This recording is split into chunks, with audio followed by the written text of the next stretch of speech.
everyone. Today we have someone super amazing with us. So, Annette Wittenberger. And this woman, let me tell you, I've known her for probably about 2 years now via Facebook. And she has so many hats. She's so involved in the community. She's so involved being a military spouse. She is a combat veteran. She has so many things, businesses, and so many things. So I'm actually going to let her introduce herself. So Annette, please tell us how amazing you are. I appreciate that. It's so hard for me to accept such kind words like that. I'm like, oh, thank you. Um, so I am. I did. I retired in 2016. I have been married for 25 years. I have two kids, like all the things. But what I think one of the most important things is that because I lost myself after retirement, I felt like I had to create a space. And so that's where me creating all the things that I do now come into play, because I felt like I needed that. And I knew that other people needed to have this safe space to talk about our mental health. And so that's where a wild ride called Life evolved. And then it just goes into current day stuff, and we can get into that later. But I do still struggle, but every day is different, and I think having conversations like this is what helps all of us. So thank you for having me today. Well, thank you for doing this. I know we've done this or had a conversation before, and that's why I loved staying in contact with you. Like, seriously, people, I cannot talk enough about how amazing and involved this woman is. So okay, so you said you've been married for 25 years. Partner spouse is military, correct? Yes, he's still in. Yes. So you guys both, did you guys meet in the military? Did you meet afterwards? How did So you guys meet? we met in college right before I actually commissioned as a lieutenant in the chemical corps, and we got married. He went off to Germany, and then that's what happened. So he had already graduated, and I still had to graduate. So Yeah. you guys have done the whole mill to mill, military has pretty much been your whole marriage. It Yeah. has. It has. Yes. That's a lot, right? It is. I I met my husband in the military. I mean, I got out, but he's still in, and it was kind of, you know, the benefit of being dual is, were you guys in the same branch? Both Army. He's military police, and then I was chemical. Okay. Yeah. So I know with Air Force, they try to keep the Air Force people together. I have heard stories where if Army marries Air Force, it's a little bit different. So the benefit of, being mill to mill is you almost kind of have a guaranteed career. They put you where they need you, right? Right. But I mean, you got out. I mean, was that kind of your experience? I know the Army's different, so I was kind of speaking more, I guess, Air Force, or at least from my personal experience. They do try to. I mean, there have been instances where he would have to go to Korea for a year and then come back in order for me to stay in the same location. He went off and had battalion command in another spot, and then brigade command another spot. So they try. They do for the most part. We've been very fortunate, but there have been times where he had to go and then come back just in order for us to stabilize. Like for my daughter's senior year of high school, he had to leave in order for us to stay. So it's weird, but I mean, that's just our life. Yeah, but that has to be so hard. So what were some of the challenges that you guys faced as a dual military family? So, ooh, this is going to be hard. So I apologize in advance. No, it's okay, girl. Take your time. So I'm just going to be, I just have to be real because it's actually pretty recent, and I have to be honest about it because it's not, the Army life has been such a challenge for us that we are currently going through a divorce. One of the things they don't really talk to you about is how to navigate our careers. And so for me, because I didn't really know what I wanted to do, I kind of followed him around, and it was fine because that's what I knew. I was 23 and I was young. And I knew that the army life was for me at the moment. And so I followed him, but we knew that his career, because he was 18 months senior to me. So we knew that his career was a priority. I just have to say it like that. I wanted and I tried for the best roles that I could for my career.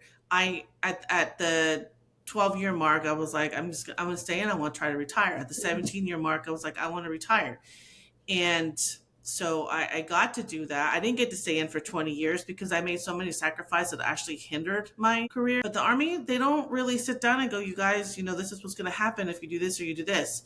And so we didn't get to have that conversation as many times as we should have. And so for us, it hindered us, our relationship. And unfortunately, this is the path that we have to take now. I'm so sorry. But honestly, from what I know about you, you are one of the strongest women I know. And I appreciate that. I haven't shared it publicly, so you're the first person to know. But I feel like it's important to talk about it on your podcast because it's real. It happens and it sucks. And for any of you that are listening, I tell you to keep the conversation, the communication open, and really talk about what you want out of your career. Who is going to sacrifice what? How are you going to do it? And I thought that we did that, but unfortunately, because the stigma is so real, that I never knew what I was struggling with until I retired. And that that really affected our marriage, because I was raised in the military to be strong and feel like I could handle this shit on my own. I don't need help. I've got this. And I didn't. And so, as much as I talk about it, as much as I put it out into the world to create that safe space for all of us, unfortunately it affected the other person. And that's hard. It's hard. So caregivers, I don't know how you do it. He was not able to be a caregiver, and that's okay. Everybody's wired differently. And so the most important thing out of this is our children have seen how strong we were. They've seen how strong I was. I battled, but then I overcame. And it's a progress. It's a process. And so I want to say this is okay. It's not, but it's important to talk about. Nobody knows what goes on behind the scenes, and this is it. This is the news for your audience for now. Just to keep it real in perspective. It just happens. It does. You gave me a curveball because I was not expecting this today. So no, and first off, I'm sorry, but I don't want to get emotional. Like, I know how hard it is, and I just want to give you a hug right now. So if you're okay with it, let's dive in. Let's do it. Whatever you're comfortable with sharing. Yes. And your comfortability, let's dive into what needs to be said, what needs to be heard. Where, I guess I shouldn't assume. I keep saying that today. I'm assuming ... If I was going that, I would be kind of reflecting. So I'm assuming you've done a lot of reflection on not where things went wrong, but where things took a turn. Mm-hmm. Mm-hmm. So I guess my question to you is, where did you start noticing the turn? My second deployment to Afghanistan, I actually volunteered for it because I felt like I needed to do more. I don't know why I'm going to use this word. I was a little envious that my troops were downrange. I was rear detachment. And I actually did, rear detachment is no joke. I was a notification officer, so I actually had to notify families of their soldiers that were killed downrange or whatever. And that took a toll on me a lot. I was also the casualty assistance officer, where I would assist the families after they lost their loved one. So after all of that, I was like, I need to go downrange. And I begged my boss, and he created a space for me, and I went downrange. But we lost a lot of soldiers down there. I attached myself to the wrong person. And, my husband and I were very involved in our career path, and we kind of became distant a little bit, and I made mistakes. And I talked a little bit about it in my book. So this is not like, oh my gosh, I don't talk about this a lot for respect to my family. I lost myself. I completely spiraled. And just acted completely out of character because I didn't know how to communicate. I thought I could fix myself. When we lost soldiers downrange, nobody we really didn't know how to talk about that. It was like it happened. How do we fix it? It's like this hurricane just went through and I didn't know how to process that because I was actually there when it happened. I mean, I didn't I mean, let me take I was in the talk. I was in the battlefield center when it happened. So when it happened, I was like, oh my God, and I had anger and rage and like, what do I do with these feelings? And oh my God, this happened. And it was insane. So I completely spiraled and that carried on through the years where I started drinking and I started acting like a fool. I mean, I was a mom and I was acting crazy. And so I never knew how to fix it from here. So it just carried over for the next 5 to 6 years. And I lost myself. And you know, we don't, when no one tells you it's okay to process your feelings, it's okay to talk about how do you feel, whatever the case is. And I'm not talking about making us soft, okay? Because a lot of people say, oh, then you make the soldier soft. No, no, no, you don't. If you don't fix it right then and there, then you don't know how it spirals out down the years. And so it affected me. I was a freaking nightmare. And that's where it turned. And I couldn't retract any of that. I couldn't go back in time and I didn't know how to fix it then because I thought I handled my shit myself. So how did that, like, I know you said you lost yourself, but how did that like bleed into the marriage? Because I felt like I didn't need anybody. You don't understand. Mm-hmm. You can't fix me. I got it under control and I was hanging out with the wrong people. I was a totally different person. And he was watching that and trying to tell me, you're not acting right. What's going on with you? And I'm like, I'm fine. I'm Mm-hmm. fine. So how, I'm just like, my heart breaks for you, seriously. So during this time, like, and I know you mentioned you guys were both very involved with your careers, like, how are you now, like, how difficult was it to navigate essentially what you were going through and then also trying to navigate both your guys' careers? It was for the kids. Mm-hmm. I always wanted to make sure that they had their dad.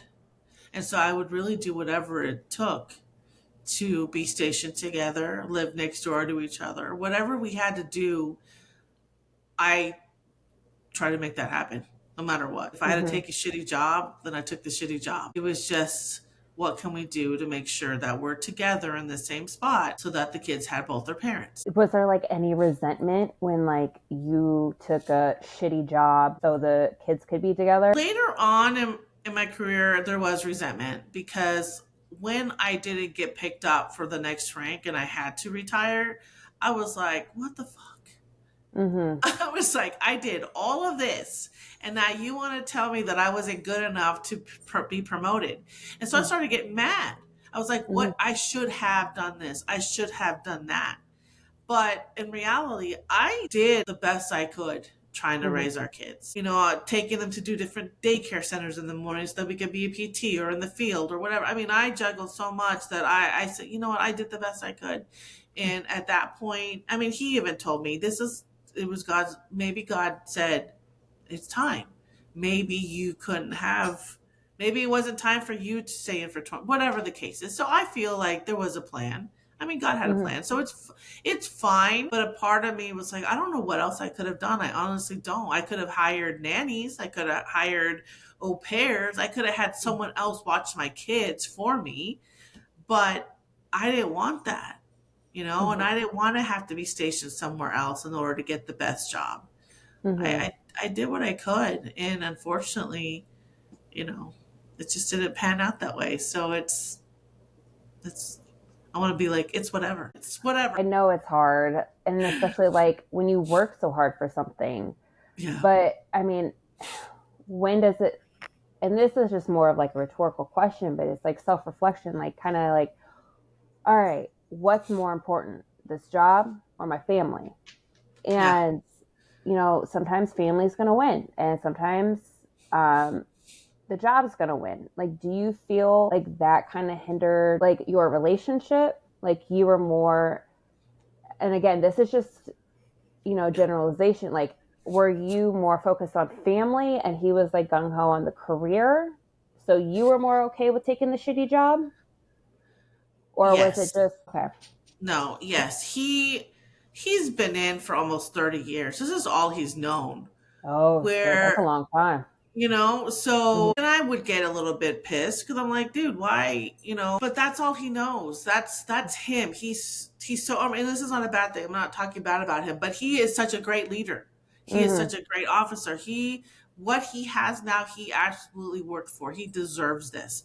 Mm-hmm. So, but when you have this person who's like, I mean, I love the army, but I'm not like in love with the army. Mm-hmm. But you have this other one who's like, yes, I have to do my best. Whatever. It's hard because I'm just like, it is what it is. The kids are going to come first. I mean, I would go pick up the kids and bring them back to the office because I'm like, that's just how it was. But it is whether you, and I'm stubborn as hell. I am stubborn, so you can't tell me no. And Mm-hmm. same with him. I'm more emotional. He's not. And so you have two totally different people where I'll cry. He's like, "Why are you crying?" Mm-hmm. It's like so but I was so young. I'd been with him since I was 22, not knowing what the hell I was going to do with my life. I'll join the army, Mm-hmm. whatever. He knew he was joining the army. He wanted to retire. I had no idea. So it's kind of like young kids, and I didn't have a mentor, and so I kind of try to figure shit on my own. So I know I don't want to, I don't know how to word this without sounding like sexist, Nope, but say it. like, I know we're raw here, right? Say Like, it. I'll try to reword it if it doesn't come out right. Um, so like, so men technically, not technically, God, see, I'm already messing up. Like, men are like, in society, men are known as the breadwinners, quote, Right. quote. I'm going to make sure I put that quote, quote in there because people don't see the video. Um, so they've always been career focused. Did you feel like an obligation as a woman and as a mom to put the family first despite wanting your own career? I kind of did.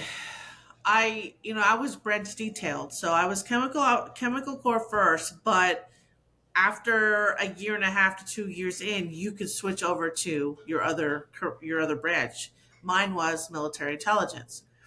I turned it down because my daughter was a year old and we were in Germany, and I was like, I can't leave. He can't take care of her by himself. I can't bring her with me to a career course for 10 months. What am I going to do? So I turned it down. Mm-hmm. And so part of me is like, what would have happened if I would have taken that slot? Would I have had a better career path? Would it have not been as sucky as the chemical core was? Like all these things. But I put the family first because that was my first instinct was there's no way I'm going to leave her with him because he works all the time. And Mm-hmm. so it was just, yeah, it was that. I've done that a couple times. Yeah. And I know, like, I have twin 13-month-olds. Well, I have a shit ton of kids, but they're the youngest. And like, even with me being gone for school for like a week or two, it was so hard for me. And that was only a week or two. So I couldn't imagine, you know, doing 10 months with a brand new baby because there's so much. For me, it was so hard because so much could happen within that first year or two of life, like so Yeah. much change. Hmm. I look at a picture of my twins from 4 months ago and I was like, oh my God, when did you get chunky? Like, it changes. And I could only imagine, like, for me, I'm like, okay, do I need to take a step back? Like, that mom guilt is hard for me. And it's like, I want my own career. I want to do this, this, and this. And my husband is he's career military, and like, so yeah, his job obviously comes first because he's the quote quote breadwinner. And for me, it was that mom guilt, but not like, I wanted my own independence, or I mean, I still do, but like, but going through that path and like trying to figure out what I want to do with my life, like that mom guilt, like, well, what am I not spending enough time with my kids? Like, how can I help my kids? And I know you mentioned that when you got out of the military, you kind of lost yourself. And I felt that was so relatable because when I got out, I joined when I was 18. I did 8 years and I got out and I was like, that was all I knew. I went from my parents' basement to being in the military, and then I was like out, and I was like, it was very hard for me to find that self. And I mean, honestly, I mean, it's still been like a couple years, and I'm still trying to figure out myself. So my question to you is like, how did you navigate trying to find yourself with everything? I think when I was in that really dark place, I spoke to one of my former soldiers, and she was telling me that she felt similar feelings when she got out. So then I think that's when it just confirmed to me that I wasn't the only one. And I knew I wasn't, but when you're in that space, you're just like, I'm the only one who feels like this. So I knew I had to talk about it because I was such in a bad place, and my kids were young, and I didn't want them to see me living on the couch, crying all the time and mad. I mean, I was so mad. I didn't even go to my own retirement ceremony. I was so upset. And then I regretted it later only because I wish they would have seen that. But I was just pissed. But I knew that I had to do something because I wasn't going to make it. And so I think that's when I just started talking about it publicly. But it was still very, very scary because so many people had no idea that I was struggling because I just carry over from childhood, but I was so good at hiding it. And then it was just like this bombshell went off because now it was like, oh my God, I live across the street from my unit at the time when I retired. So that was very hard for me and stuff like that. And so um I just had to I really did have to create I had to start my self-healing journey, and for me that was the blog at the time. Mm-hmm. And then it was like, people started messaging me telling me that they wanted to share their story, and so then I felt like, okay, it's going to be okay because there's a community of us who are still trying to find ourselves. But even now I'm like, I think I want to do something else. I don't know what I want Yeah. to do with my life. Like, do I want to go back to school? But social media just sucks, because it Mm-hmm. makes you feel a certain way. And it has, like, imposter syndrome creeps up on me a lot. And I think it's okay though. I mean, I've been retired 7 years, and God, 7 years. And I want to do something else, and I do it because I want my kids to see that it's okay. My son's still, he's trying to figure out his life. He's going to be 21. My daughter's 23. She just had a baby. But I mean, what kind of role model do I want to be for my kids? Mm-hmm. I want them to see that using your voice in any capacity is okay. And Mm-hmm. so that's why I continue to do that. And I just completely forgot what you asked me. So that's good. No, I no, I mean, no, I said, how did you find, like, essentially start finding yourself? And I know you mentioned the blog, and your blog is called, hold on, A Wild Ride Called Life, right? Yes, yes. Yes. Okay. So tell me about your blog. Tell everyone about your blog. So I started it in about 2017. I hired another veteran. He created my website, and I went from there. I just started posting on there, and then I put my podcast on there, and then I wrote a book, and then so everything just started getting posted on the website. So from the blog, it just turned into this different platforms to use your voice. And so that's where, like I said, the podcast and the book and then the songwriting and all that stuff, that's where it came. And I think that's how I slowly started to find myself, is because I explored other platforms to try to use my voice, Mm-hmm. and to share and to have other people use their voice as well. And so I didn't do it by myself. Obviously, I needed others to help guide me, to let me know that it was okay to continue to share my Mm-hmm. story. And so that's how I did it. I just had to use my voice to do it. And it's hard because you grow up And I was born in 75. So growing up in the late 70s, 80s, you don't share your business outside of your home. And so even now, Mm-hmm. my mom's like, you post too much on Facebook. I was like, Mom, I'm 48.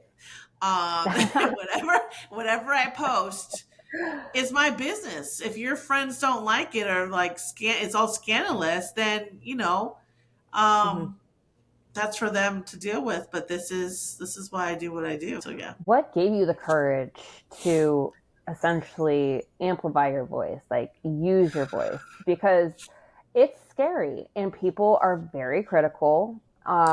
They could say mean things, they could take it the wrong way, but at the same time, you are inspiring people, and there's people who are like, wow, like if she felt this way, like, you know, it's okay to feel this way. So for me, that's why sometimes it's hard for me to like put myself out there. I'm like, I don't want to be criticized, or Yeah. like someone, say some shit and I'm like, well, okay, like make me feel bad about myself or whatever. So how did you have that courage, or like what pushes you to like, I don't give a shit about what other people say. I am doing this for me and I am here to help other people. Yeah.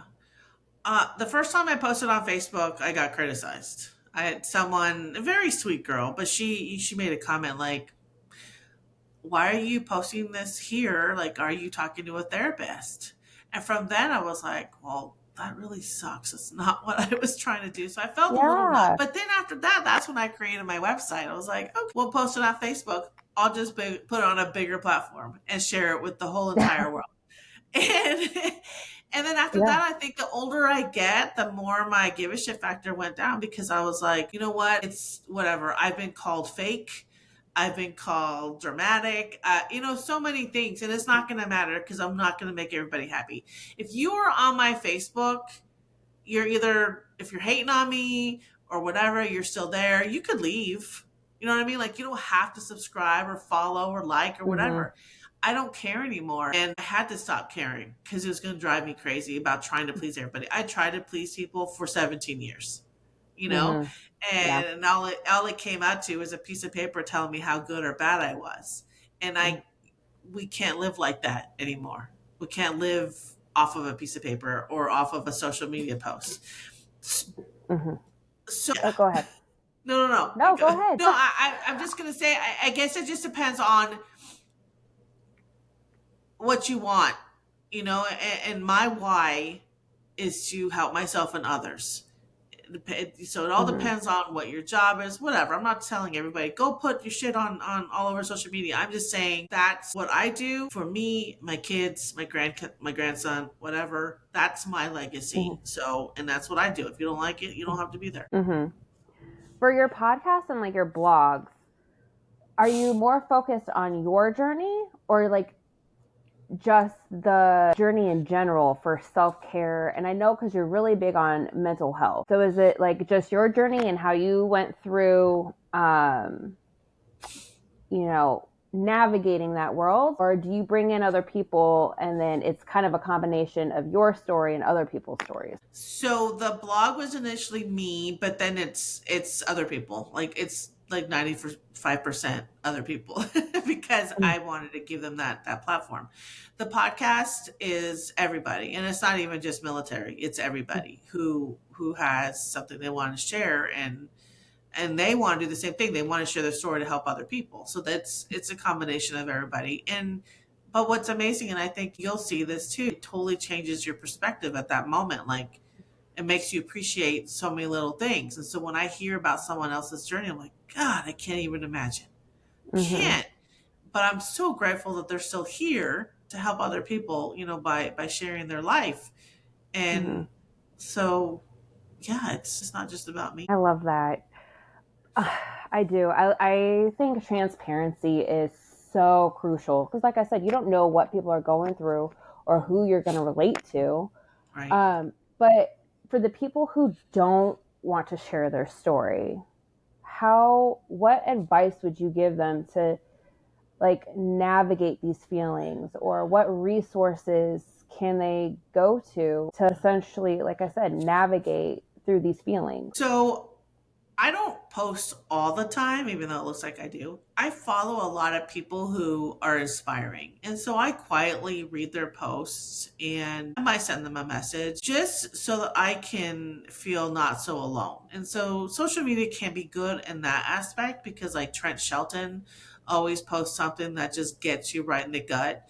And I even follow Kelly Clarkson because she went through a divorce, but her music is powerful. So if you find your people, if you find the people that help you get through those feelings, that's what I gravitate to a lot. Music has been my life since I was 16. I use that. Inspirational quotes. There's even a website for inspirational quotes. Like, there's just little things that help you if you read the Bible. I mean, whatever makes you feel at peace, do that. Always do that. It's really hard when you aren't able to talk about it. So, use whatever form of therapy that makes you feel okay. If you want to write it down. I'm going to start seeing a therapist again, and I'm not going to like earlier, I haven't posted this publicly. I haven't talked about it publicly, but I felt like because I always try to be real and authentic, I felt like this was the time to just start talking about it. Maybe someone needs to hear it. So for those who aren't ready, there's other ways to do it. And I've actually had people reach out to me anonymously. So I'm always here, but there are so many other sources out there for people now. If you're feeling suicidal, there's 988, there's a suicide prevention, there's NAMI, the National Alliance for Military. It's the mental health one, and I'm just getting it wrong right now. But anyway, I can talk about this. Yeah. There are so many different ways. No, talk about it.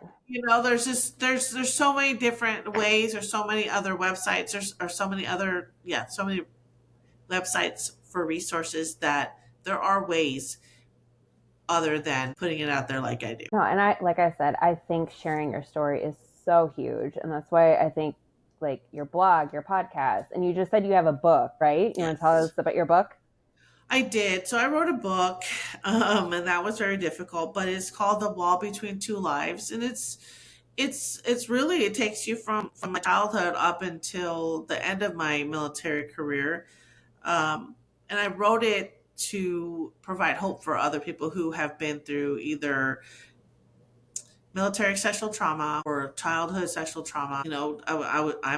I'm a child of divorce, and so there's little snippets of my life that I share in order to help other people. And it's amazing that I've actually had people reach out to me telling me I went through that too, or whatever. And I think that's why I continue to do what I do, because you don't know. Someone's going to read what you wrote, someone's going to listen to what you said. And it's just, I think for me, it was important to share it. Great. Is it on Amazon? It is. I feel like I should know No, this. it's okay. Okay. It is. It's on Amazon. You're always doing something. This woman, she was like in the military influence conference, and then like I know you volunteer, like you have everything going on. It is very hard to keep up with your life. Like, with everything that you're doing. I'm like, okay, I know your daughter just had a baby, and I'm like, was it a grandson, granddaughter? You have something on. But it's so good that you are using what you've been going through and what you've been through to inspire. So with that being said, and like you said, this is the first time you mentioned about your divorce. Yeah. Like, how do you plan on inspiring and motivating and encouraging people who, like, in the future? Like, what are your plans? I'm trying to figure that out. This is new, and it's still very not fresh. It's very new, like within a week. So I need to figure that part out and see what I'm gonna do. I still want to help people. I still volunteer. I still do all that stuff. But talking about this, I think is going to take some time to do that. But I do want to help others later on with this experience, just because it's so many of us go through it, unfortunately. So it just sucks, because that's not something that you think about when you are a military family. you try so hard Mm-hmm. to make things work, and some people last and some people don't. And it's just not, I want to blame the army so much, but, Mm-hmm. we just we have to figure it out. So I got to take some time to figure that part out. Yeah. You said it's recent. You said a week. Like, did you guys are like, I'm done? Like, you both agreed last week, or like, was it like finalized last week? No, he brought it up. He mentioned it a week ago. And like, he wasn't open to counseling. I know this is a very touchy subject, so I'm like trying to tread very Not lightly. as of right now. I think it's final, and so we need to figure it out. I need to figure out what's next in life after this. So, but I will be just focusing on my kids and my grandson right now, and moving forward, doing things on my own.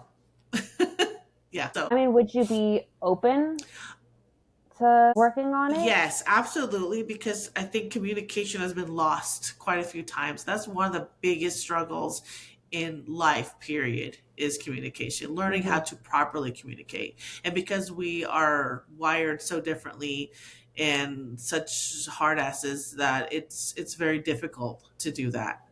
So I need to learn for myself though how to communicate better. I think we all kind of lose that. When things lost in translation, you think you said it but you didn't, or it's the way you said it that could have been said better. So I got to figure that Mm-hmm. out. When did you think, like, how long do you think the communication was lost? Like, It actually has been better within the last 5 years or so, but I think it started 12 years ago. Yeah, 12, 13 so years this ago. was, It's been a long time. so you were still in the Yes, military. yes. So this isn't like a year or two No. situation. Like, you felt like you guys were both military. You started losing Yeah, communication and it just kind of yeah. drifted. Yes. Yes. Was there like any point where you were like, maybe we should communicate better? Like, did he say that or bring it up? We've both talked about it, but again, therapy is so, there's such a stigma around that, you know? And Mm-hmm. when you're stubborn as we are, you think we don't need it, you know? Mm-hmm. And so we never utilize that option when we probably should have, because it's so frowned upon. It sucks. It is. It is. I agree. And I think it takes like a huge amount of courage to be like, I want to go to therapy. I need Yep. therapy. Um, so would you recommend, like, looking back on things, like, would you maybe have gone to therapy yourself first? Would you have asked him to maybe like go to therapy? Because like I know with my husband, if we were in that situation, like my husband doesn't, like, you would have to be in a really, really, and I don't know what would even be considered a really bad position, because divorce I feel like is a bad position. But like he'd be like, well, we don't need therapy. Exactly. So I think my husband would be reluctant. But like, do you think if maybe if you just went, it would have changed, or like overcoming that stubbornness, so to speak? All of it. Absolutely. I should have done it. I like you said, my husband is reluctant as well, or was reluctant as well, because he thinks he could just fix it on his own. So yeah, I should have. Yeah, yeah, absolutely. I should have done something years ago. I should have gone over my stubbornness and said I need to go, but I didn't, because I was wired to think that I could do it And myself. I think that's the good thing about this journey called life, right? Like, we could self-reflect, and we could just, we can't change the Right. past, but we could change the Right. future. And I know you said you were gonna go to therapy, and I was just talking to a friend this past weekend, and she's like, yeah, I go to therapy like every week. And I was like, what? Like, what do you talk about? Like, because again, I'm stubborn. I'm like, I don't need talk therapy. Like, what am I going to talk Right. about? Like, how my kids drive me crazy sometimes? Like, what? I don't know. So I do think that, like, talking about it, like, just even just talking about going to therapy, it takes away that Yeah. stigma, because I think mental health itself, there's still that stigma. And although we're getting better about it, it's, it's still Right. there. Like, if you say you have a mental illness, people think you're fucking Right. crazy. And it's like, no, I just want to lighten the load. Like, I want to bounce ideas off of someone or just vent or write or whatever. And like I said, I know we can't change the past, but that self reflection, we could just evolve, make ourselves better moving forward. Exactly. You're right. We just So, don't lose it. oh, I was gonna say, like, what changes would you have like seen or seen now when it comes to like the well-being, kind of going back to that military aspect, like the well-being of our soldiers, our airmen, our Marines, and their families? I think we need to get our leaders more involved. I know for me, I try to always talk to my soldiers about their families. How are things going? I had a soldier who got married too early or too young, and things didn't work out, and it was just ugly. But I made sure to actually make sure to have that conversation with them. What can we do to help you? What do you need? I don't know how much of that is still being done, and but that opens up the communication with the soldiers going on. And I know we don't want to get in everybody's business, but if you see something that's wrong, then let's try to offer them resources or ideas, or what can we do to help that, and give them the option to, or provide that space for them to be able to come up to you and talk to you about whatever. You don't have to be their therapist per se, but you could be there for them until they can get therapy. I think Mm-hmm. that's lost. We never we're the environment that we've been so used to is so corrupted with how you should be, and so we end up changing ourselves. I never used to be such a hard ass. I used to be a nice girl who, just wanted to care about people. And over time, I'm just like, fuck that. I could do it myself. And I never, that's not how I want it to be. It changes you. The military changes you. And so we have to remember who we are and where we came from. But sometimes we're put in environments where you forget that. And I think it's lost, and we need to work on it, because that's, you train us to be a certain way, and so many marriages fail because you forget about that. You forget about the family life. You forget about what happens at home after you take us out for 12 months, 18 months, or we just work the 15-hour day or whatever. You forget about that. And it's not always up to us to try to fix it. Like, where does it come? You provided that environment. You need to try to freaking fix it. Like, talk about it. And it's not happening, and that I used to hear all the time, if the military wanted you to have a family, they would have issued you one. That's such bullshit. Mm-hmm. So there's so many people are still struggling. When do I have a kid? When do I don't? Am I going to be able to do it? And I wanted 4 kids. I've always wanted 4 kids. There was no way I was going to have 4 kids. And it's sad to me because I wanted that, but because of the environment I Mm-hmm. was in, I was like, I can't. And so, I could have left the army. I could have left it a million times. So it was my decision to stay in. But it's because I think I was just trained a certain way. I couldn't quit. I Mm-hmm. had to stay. I had to figure this out. So there's so many different things, and especially when you transition out, there needs to be that mental health aspect as well. You can't always just try to have them be prepared for a job. You need to have them be prepared for life. So, you know, I'm still trying to see how I can fix that process. So I keep praying about it. So hopefully I can work with somebody in the TAPS department at the top level of the Army, because there's so much work that needs to get done. So, yeah. I mean, that's kind of the reason why I wanted to do this podcast, right? Like, there are so many issues that need to be addressed to help us and help the younger generation move forward. If you were able to work with someone from TAPS, say military wide, because I know Air Force has TAPS too. I think every Everybody branch. has a transition program. Okay, I was like, I'm I'm pretty sure pretty they sure, do. but I don't. I keep assuming, and you know what assuming does? It makes an ass of you and me. So I am trying really hard to stop saying the word assuming. But if you were able to work at the higher level in the transition program, like, what do you think? you would implement, or what ways could we make it better? We have to prepare them, like I said, for life afterwards. If you don't get a job right away, doesn't mean you're a failure. When you don that uniform and you no longer wear it and you don't have that rank, it doesn't mean you're not important. You're still a person. I couldn't even answer the question who Annette was after I got out because I didn't know. And so we had to prepare people for that. And it's not, we're not talking about it. We should require them to see a counselor as part of the transition process to make sure that they're mentally in that space to move forward. If they're not, how to prepare them. If they are, then okay, then they are. But not everybody Mm-hmm. is as excited to get out of the army as it seems. I had friends who told Mm-hmm. me, "Oh my God, I'm so jealous that you're retiring." Dude, I'm freaking scared. So,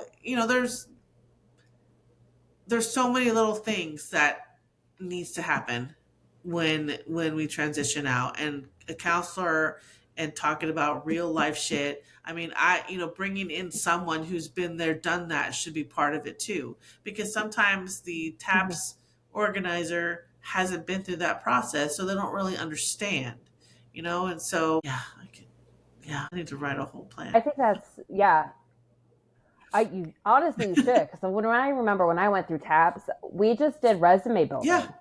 Like that was it, and it was like, and create a LinkedIn account. That's literally all I remember from TAPS was for, I think it was a week. It might have been two, but I mean, it feels like forever ago. But anyway, that's all I feel like I remember was just creating a resume. And you're right. Like once I got out, I was probably 26, 27.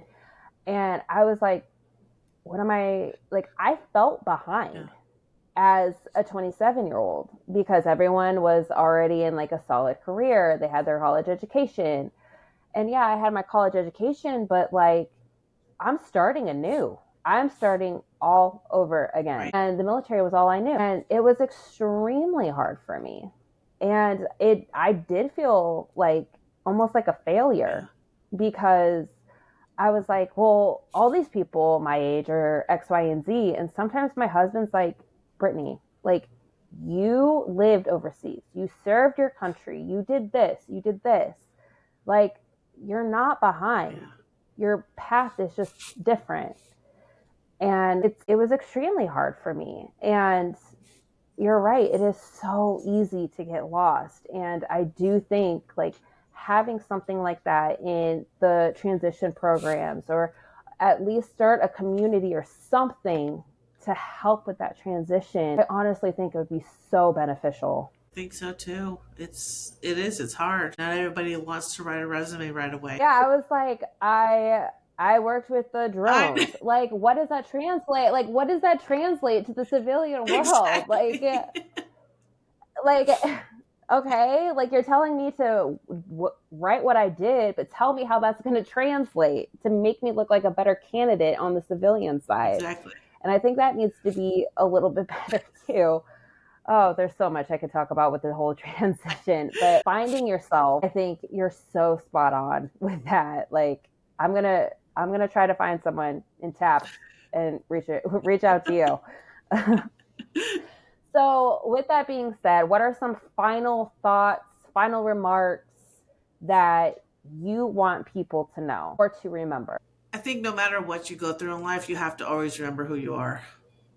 You are not the uniform, you are not the person, you are not your whole marriage. Like you are somebody outside of whatever it is that you're working through. And that's hard. It's hard when you after you in anything. Invest in anything that you have to remember where you came from. You're still that person. And if you want to make a change in life, it's okay. If you want to make a decision, it's okay. Like do whatever you feel that you need to do, and just find peace in your heart and whatever you decide to do in life. Because it's hard. Life is hard. As you get older, it doesn't get easier. So we just have to remember that. But if you want to do 50 things, do 50 things. If it makes you happy, do it. So, where can people find you? They can find me at awildridecalllife.com. And I'm pretty much on all the social media, even on TikTok, but I don't dance. So, but I'm on there. Oh, damn it. I know. Get I on know. there. I'm just joking. I don't even use TikTok. It makes me laugh. I feel like I'm like, I know I love watching Yes. it, but like, yeah, I know. I don't know if I could put myself out there like that yet, where I'm like dancing and crazy moves and being that entertaining. So, okay, a wild ride called live.com. You're on social Yeah. media. Yes, you and I are Facebook friends. So yes, I can attest she is on Facebook. And like I said, it is very hard to keep up with her because she's constantly doing stuff, but it is such amazing stuff because she's so involved with the military community, as being a veteran, as being a spouse, and just helping people, and especially the mental health aspects. I love what you're doing. Thank you so much. Thank you for being so vulnerable on today's episode. I know that wasn't easy. And like I said, I wish I could just hug you, but I know this story is going to help so many other women So, who, have dealt with these same yeah, things. I hope so. Thank you so much again. All right. Well, thanks again for being on the podcast. If you guys have any questions, please reach out to her. Like I said, she's one of the most, we've never even met in person, but I literally feel like I could contact her and she would just be caring and open arms. So if you guys have any questions, please reach out to her. Thank you so much for listening. Until next time, we will talk to you later.